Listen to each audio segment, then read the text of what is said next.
अब से हम लोग आज से चैप्टर 1 से स्टार्ट कर रहे हैं theory as well as simultaneously हम लोग प्रैक्टिकल्स भी चलाएंगे। ठीक है, तो डाउट्स हम कर लिया करेंगे। जैसे अभी हमारा आज तो थोड़ा लेट हो गया, लेकिन अभी हम थ्योरी करेंगे और फिर साथ साथ प्रैक्टिकल्स कर लेंगे। तो फर्स्ट चैप्टर आपका क्या है? क्या नाम है फर्स्ट चैप्टर का?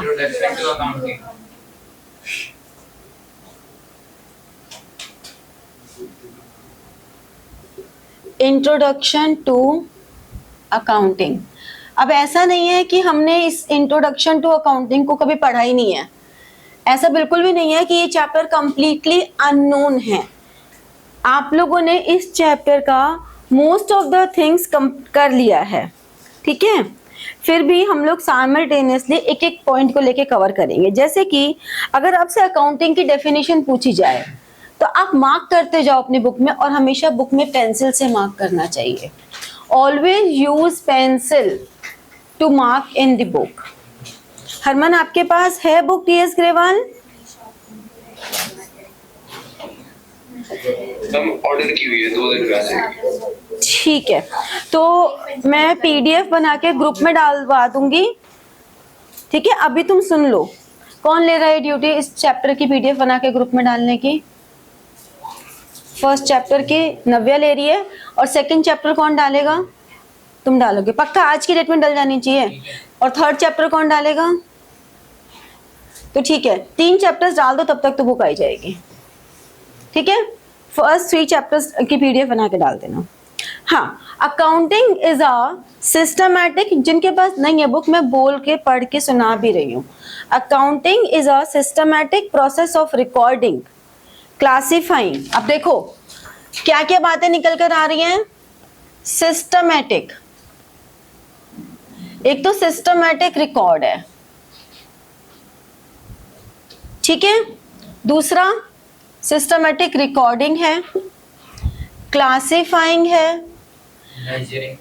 अगर आप ये डेफिनेशन लर्न करते हो ना, तो इस आपको बहुत सारे आगे के पॉइंट्स भी और क्लियर हो जाएंगे। ठीक है, तो आपने रिकॉर्ड किया। रिकॉर्ड हम किस में करते हैं? प्राइमरी बुक्स में करते हैं। प्राइमरी बुक्स का मतलब जो भी आपका जर्नल बनाते हो वो प्राइमरी बुक्स हैं। ठीक है ना। क्लासिफाइंग हम लेजर्स सेकेंडरी बुक्स में करते हैं।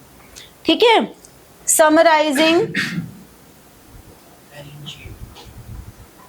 समराइजिंग हमारा होता है trial balance.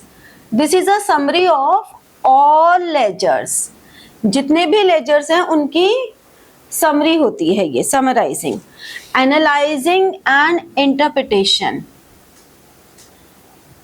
Analysing and interpretation. तो एनालाइजिंग एंड इंटरप्रिटेशन क्या है? ये आप लोग क्लास 12th में करेंगे। पूरी आपकी एक बुक है एनालिसिस एंड इंटरप्रिटेशन की। अभी दिखाऊं तुम्हें, देखने का मन है तो? क्या? ये देखो, ये वाली बुक है ना, एनालिसिस ऑफ फाइनेंशियल स्टेटमेंट्स। ये पूरी एक बुक है 20 नंबर की। ठीक है, जो 12th में तुम्हें पढ़नी है। इसीलिए कहते हैं 11th में बहुत अच्छे से पढ़ लो। 11th में एक बुक है, 12th में 3 बुक्स हैं। दिखा दूंगी वक्त आने पर। एक मेन होगी। अरे अच्छे, चलो चलो इधर आ जाओ।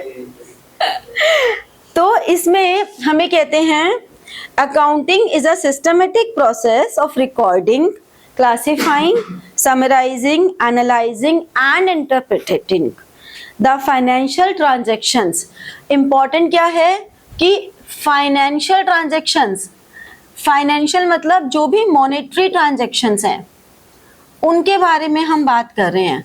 सारी financial transactions, कोई भी non monetary, only monetary transactions, सिर्फ हम monetary transactions के बारे में बात कर रहे हैं। एंड कम्युनिकेटिंग द रिजल्ट्स, हम कम्युनिकेट कर रहे हैं results to the users thereof, यानी कि कम्युनिकेशन टू यूजर्स। यूजर्स हमारे पास इंटरनल भी होते हैं एंड एक्सटर्नल भी होते हैं। जैसे कि जो मैनेजमेंट है, ओनर है, वो इंटरनल यूजर्स हो गए, लेकिन जो हमारे एम्प्लॉयज हैं, जो हमारे कंज्यूमर्स हैं, कॉम्पिटिटर्स हैं, बैंक है, गवर्नमेंट है, इनकम टैक्स डिपार्टमेंट है, ये सब हमारे एक्सटर्नल यूजर्स हैं। इन सबको बड़ा मन करता है कि वो जाने कि हम क्या कर रहे हैं। हमारे कॉम्पिटिटर्स का तो देखो मन करना जायज ही है, इनकम टैक्स वालों का भी जायज ही है, नाजायज तो किसी का भी नहीं है ना। जैसे कि जब तुम्हारे टेस्ट चेक होते हैं तो तुम्हें अपने मार्क्स पता लगने के बाद सबसे पहले अपने क्लास में दूसरों के नंबर और जिसके नंबर तुम्हारे आसपास आते हैं उसके नंबर जानने की बड़ी उत्सुकता रहती है। मेरे तो फुल आ गए मैम, उसके कितने आए हैं? उसके नहीं आए ना मैम, हाँ मेरे आ गए।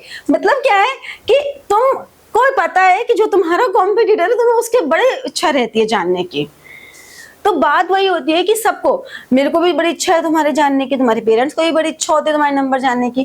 क्यों? क्योंकि हम लोग स्टेक होल्डर्स हैं सब, हम सबको इच्छा रहेगी। तो ये डेफिनेशन है मैनेजमेंट एंड ओनर। ठीक है, तो ये नीचे जो बाकी डेफिनेशन सब गिवन है ये सब पढ़ लो, ऐसा कुछ नहीं है कि उन्हें करना बहुत जरूरी है। ठीक है, अब इसी डेफिनेशन को अगर तुमने एक डेफिनेशन लर्न कर ली तो इसी डेफिनेशन से तुम्हारे एट्रीब्यूट्स यहीं से निकल कर आ गए। अगर एट्रीब्यूट्स या कैरेक्टरिस्टिक्स की बात हम करेंगे कि what are the attributes, what are the characteristics, तो कैरेक्टरिस्टिक्स देखो क्या लिखी है। First identify, second measuring the identified transactions. पहले तो आप आइडेंटिफाई करो कि ये मॉनेटरी ट्रांजैक्शन है या नहीं है। जैसे कि मान लो ओनर ने अपने लिए घर खरीदा, है मॉनेटरी ट्रांजैक्शन, ये भी बता दिया 50 लाख का खरीदा, मनी भी इन्वॉल्व हो गई, लेकिन बिजनेस ट्रांजैक्शन तो नहीं है। उसने घर खरीदा, बिजनेस ट्रांजैक्शन नहीं है। हाँ, उसने वो पैसा बिजनेस से लिया होता तो बात और थी, लेकिन अगर ओनर ने 50 लाख का घर खरीदा तो ठीक है, बहुत अच्छी बात है, बधाई हो, बिजनेस को इससे कोई मतलब नहीं है। ठीक है ना, उसने अपने बेटे को आईफोन दिलाया तो ठीक है, बहुत बढ़िया बात है, बेटा भी खुश, पिताजी भी खुश, बिजनेस से कोई मतलब नहीं है। बिजनेस को मतलब कब होता है? जब बिजनेस से पैसा निकलता। तो कोई भी ट्रांजैक्शन जरूरी नहीं है कि all monetary transactions are business transactions, चाहे वो ओनर ही क्यों ना कर रहा हो। इससे क्या फर्क पड़ता है? क्योंकि अभी हम आगे चल के पढ़ेंगे separate entity concept. Owner and the business, these two are two separate entities. So all the transactions done by owner are not obligatory for firm unless and until they are related to firm. अगर कोई building खरीदे अपना office set करने के लिए तब तो वो बिजनेस का हो गया। हाँ, वो हो गया। तो मेजरिंग द आइडेंटिफाइड ट्रांजैक्शन, आपने पहले आइडेंटिफाई किया, फिर इसको मेजर किया। मेजर किया मतलब उसकी मॉनेटरी वैल्यू डिटरमाइन की, फिर हमने रिकॉर्डिंग की, फिर हमने क्लासिफाइंग किया। देखो सारा रिकॉर्डिंग किया, क्लासिफाइंग किया, समराइजिंग किया, एनालिसिस एंड इंटरप्रिटेशन। तो these all are and communicating, ये कम्युनिकेशन हो गया। तो ये सब एट्रीब्यूट्स भी हो गए। तो आपने अगर एक डेफिनेशन को लर्न कर लिया तो उस डेफिनेशन को लर्न करते ही आपको एक टॉपिक और तैयार हो गया, कैरेक्टरिस्टिक्स। देखो थ्योरी ना अकाउंट्स में कोई बहुत ज्यादा नहीं आती है, लेकिन हाँ अभी जो तुम्हारे स्टार्टिंग के चैप्टर्स हैं, जब तुम्हारे UT1 होंगे तो उसमें तो स्टार्टिंग के चैप्टर्स ही आएंगे। इवन हाफ ईयरलीज भी जब होंगे तो स्टार्टिंग के चैप्टर्स आएंगे, वेटेज ज्यादा होगी तो थ्योरी ज्यादा आ जाती है। मतलब क्योंकि थ्योरी ही है, जब फाइनल तक आएगा पेपर तब 80 में से मुश्किल से 20 नंबर की थ्योरी आनी है, 15-20 नंबर की, मतलब 25%। लेकिन अभी UT1 में अगर पहले 5 चैप्टर ही आ रहे हैं तो फर्स्ट 5 चैप्टर्स आने का मतलब है एक ही चैप्टर तो न्यूमेरिकल हुआ, बाकी 4 चैप्टर तो थ्योरी के हो गए। तो अगर तुम्हारा 25 नंबर का 30 नंबर का UT1 का पेपर है तो उसमें 5-7 नंबर के न्यूमेरिकल्स आ जाएंगे, बाकी तो थ्योरी आएगी ना, चाहे वो MCQs ही क्यों ना हो, लेकिन है तो थ्योरी ना। तो आपको थ्योरी अच्छे से करनी है और ये एक बार करोगे तुमको 12th में भी बहुत काम आएगी। ठीक है, इतना क्लियर हुआ? ये लिख लो इस पॉइंट्स को इस तरह से, तो तुम्हें याद रहेगा, रजिस्टर में लिखने से पता रहता है कि हमने क्या पढ़ाई की थी। Next, objectives of accounting. Same first point पे आते हैं, maintaining accounting records. Why we are preparing accounting, why we are doing accounting. हम अकाउंटिंग क्यों कर रहे हैं? हम अकाउंटिंग इसलिए कर रहे हैं क्योंकि हमें अकाउंटिंग रिकॉर्ड्स मेंटेन कर रहे हैं, हमें प्रॉपर फाइनेंशियल स्टेटमेंट्स बनानी है जिससे कि फाइनेंशियल पोजीशन पता लगे। तो जो अकाउंटिंग रिकॉर्ड्स हैं, that is preparation of financial statements, preparation of financial statements. ठीक है, फाइनेंशियल स्टेटमेंट्स क्या होती हैं? Income statement and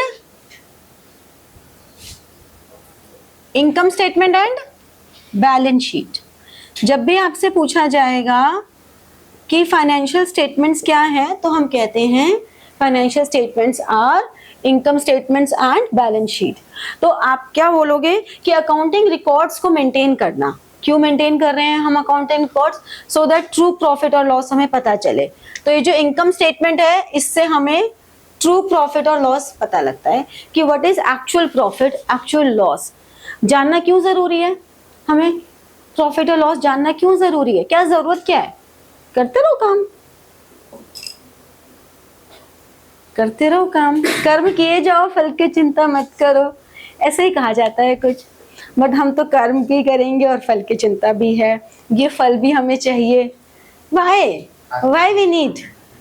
why we need to determine profit or loss? What is the point?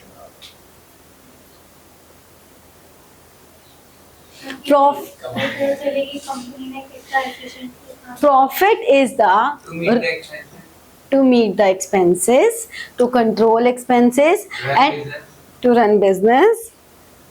Profit is the reward for taking risk.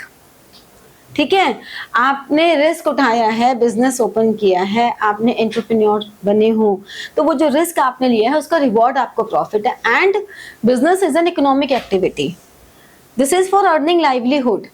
तो आपके लिए तो ये आपके लाइवलीहुड अर्न करने का है ना, तो आपको अगर पता ही नहीं चलेगा हमें प्रॉफिट हो रहा है, लॉस हो रहा है, आप चलाए जा रहे हो बिजनेस, तो वो तो सही नहीं है ना।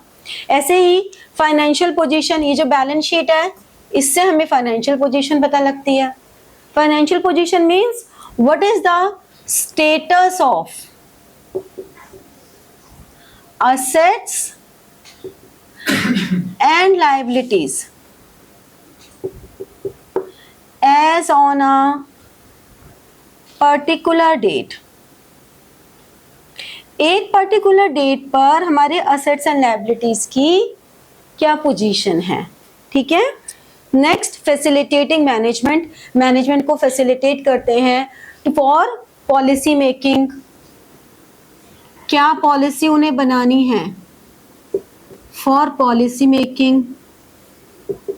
Providing accounting information to users, जितने भी अकाउंटिंग इंफॉर्मेशन है वो यूजर्स को देना। कौन से users? Internal and external users को ये इंफॉर्मेशन देना कि क्या हमारे पास किस तरह का हमारा चल रहा है बिजनेस। तो और प्रोटेक्टिंग बिजनेस एसेट्स, हमारे जो बिजनेस एसेट्स है उनको प्रोटेक्ट करना कि हमारे ऊपर इतनी ज्यादा लायबिलिटीज ना हो जाएं कि हमारे सारे एसेट्स हमें बेचने पड़ जाएं और फिर भी हम लायबिलिटीज पे ऑफ ना कर पाएं और बिजनेस हमारा बैंकरप्ट हो जाए, दिवालिया निकल जाए, ठीक है। तो अपने असेट्स को हम प्रोटेक्ट कर सकें, उन्हें प्रोटेक्शन दे सकें। That's why accounting is important. These are the objectives of accounting. तो once you do the definition and objectives, आप आगे जब अभी हम करेंगे ना, advantages करेंगे, importance करेंगे, तुम देखना सेम यही पॉइंट्स रिपीट होते चले जा रहे हैं, बस हम उनको ऑफिशियली करते चले जाएंगे, यही बातें रिपीट होती चली जाएंगी आगे भी। तो आसान सा चैप्टर है, बिल्कुल प्यारा सा बच्चा सा, ठीक है। चलो नोट डाउन कर लिया ये पॉइंट्स। तो like, share and press the bell button for getting your notifications and comment, ठीक है। Thank you.